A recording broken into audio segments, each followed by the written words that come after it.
It was only after City Council voted to approve the measure that the city attorney spoke up. I'm Fox 4 Charlotte County community correspondent Alex Orenchuk, and I was in the meeting when he told council members that they weren't legally bound to approve the agreement, and the fact that they did opens the city up to lawsuits.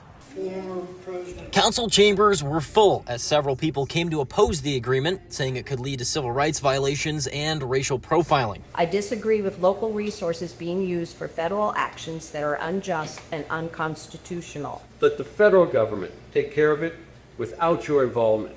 Will the police department start asking for a passport from anyone with dark skin or broken English? City Council voted unanimously in favor of it. Favor?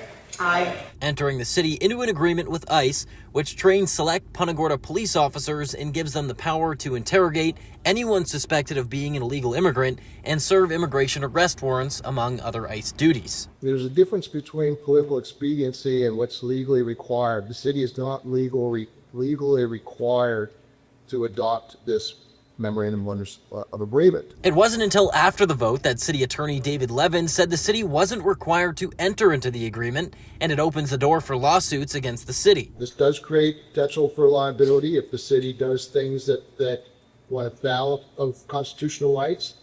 It does not provide for any reimbursement with the city to defend the city in the case of those lawsuits. Vocal opponents of the agreement, like Maria Lara, told me council should have heard the attorney's opinion before voting. I'm a little disturbed by the way that this was handled. They decided to vote in advance of getting advice from their own city attorney. I also spoke with Punta Gorda Police Chief Pam Smith, who said she's not worried about lawsuits because her officers are held to a high standard. I'm not concerned because I'm still going to hold officers accountable for constitutional policing, protecting people's rights, not racial profiling, any of that. So, and having an officer that's more educated will probably, in my opinion, limit our liability more than increase it. I asked Levin why he didn't share his opinion with the council before the vote, and he told me they didn't ask.